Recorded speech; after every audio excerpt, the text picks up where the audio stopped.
Hello, this is a read aloud of Hidden Figures, the true story of 4 Black women and the space race. Written by Margot Lee Shetterly, Winifred Conkling, illustrated by Laura Freeman. Read by me, Longoria.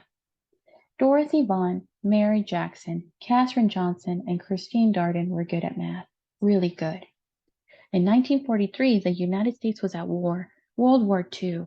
Dorothy Vaughan wanted to serve her country by working for the National Advisory Committee for Aeronautics, the government agency that designed airplanes. Having the best airplanes would help America win the war. Making airplanes fly faster and higher and safer meant doing lots of tests at the agency's Langley Laboratory in Hampton, Virginia. Tests meant numbers, numbers meant math, and math meant computers. Today, we think of computers as machines, but in the 1940s, computers were actual people like Dorothy, Mary, Katherine, and Christine. Their job was to do math. Because Dorothy was a Black woman, some people thought it was impossible for her to get a job as a computer. She lived in Virginia, a southern state where laws segregated or kept apart Black people and white people. They could not eat in the same restaurants. They could not drink from the same water fountains. They could not use the same restrooms. They could not attend the same schools. They could not play on the same sports teams. They could not sit near each other in movie theaters, and they could not marry someone of a different race. But Dorothy didn't think it was impossible. She was good at math, really good, and she knew she was the right person for the job. She applied, and the laboratory offered her a position as a computer. Let's take a moment to reflect on this illustration, shall we? What did the segregation law do? If your answer is kept apart Black people and white people, you are correct. At work, Black and whites were kept apart. The white computers worked in one building, and Dorothy and the other Black computers worked in a different building in their separate office. Even though they worked on the same kinds of assignments, the Black computers and white computers used separate bathrooms and ate in separate lunchrooms. In the illustration behind, you can see the layout plan of segregated rooms, like the kitchen, the dining rooms, and the restrooms. America won the war in 1945, but Dorothy stayed on the job, still trying to make airplanes faster and safer.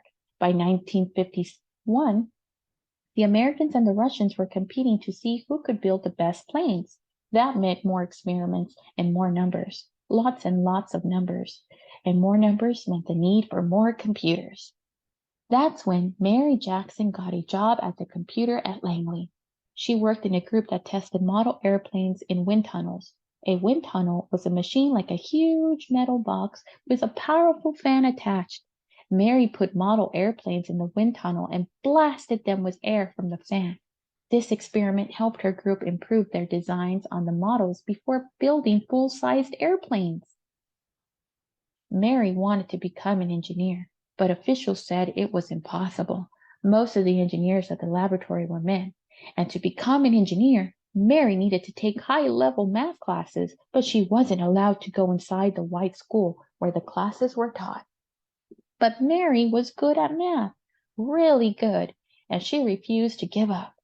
She got permission to enter the school building and take the math classes, and she earned good grades. Because she didn't give up, Mary Jackson became the first African-American female engineer at the laboratory. Katherine Johnson was good at math and always asked lots of questions. In 1953, she applied to the laboratory for a computer job and was placed on a team that tested actual airplanes while they were flying in the air. Their research was used to figure out ways to prevent future plane crashes. In one of her first projects, she learned how to analyze turbulence or dangerous gusts of air.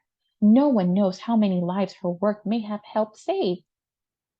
Katherine wanted to help the group prepare its research reports, so she asked if she could go to meetings with the other experts on her team. Her boss told her it was impossible. "Women are not allowed to attend meetings," he said. But Katherine knew she was good at math as anyone else, maybe better. So she asked him again and again and again. Katherine asked her boss so many times that he finally invited her to the meetings. Katherine was good at math, really good, and because she fought to be treated the same as the men, she became the first woman in her group to sign her name to one of the group's reports. In the 1950s, the Langley Laboratory brought a machine computer that could do math faster than the human computers. At first, the machines made mistakes. Dorothy learned how to program the machines so that they got the right answers. She taught the women in her group how to program the computers too. In 1957, Russia launched a satellite known as Sputnik into orbit around the Earth. The United States started building satellites to explore space too. For years, the laboratory had used math to design airplanes. Now it would need math to create spaceships as well. The government decided to change the agency's name from the National Advisory Committee for Aeronautics to the National Aeronautics and Space Administration, NASA. In 1961, President John F. Kennedy told Congress, "I believe that this nation should commit itself to achieving the goal, before the decade is out, of landing a man on the moon and returning him safely to Earth." A man on the moon!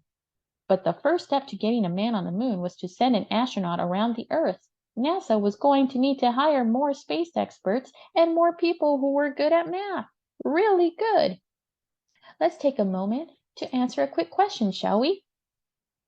What was launched by the Russians in 1957? If you thought a satellite known as Sputnik, you are correct. The people at the laboratory had to work together from morning to night to figure out how to send an astronaut, John Glenn, into space and bring him back home to Earth safely. Katherine Johnson knew she could use math to help. "Tell me where you want his spaceship to land, and I'll tell you where to launch it," Katherine told her boss. Katherine helped calculate the trajectories, or pathways, that rockets traveled through space. She had to plan Glenn's exact route from takeoff in Florida to splashdown in the Atlantic Ocean. There was no room for error. No one was better than Katherine at solving these tricky math problems. Days before his mission, John Glenn wanted Katherine to double-check the machine computer's trajectory calculations to make sure it hadn't made any mistakes. When Katherine said the numbers were correct, Glenn was ready to go. On February 20th, 1962, Glenn blasted off into space, circled the Earth, and made his way home safely.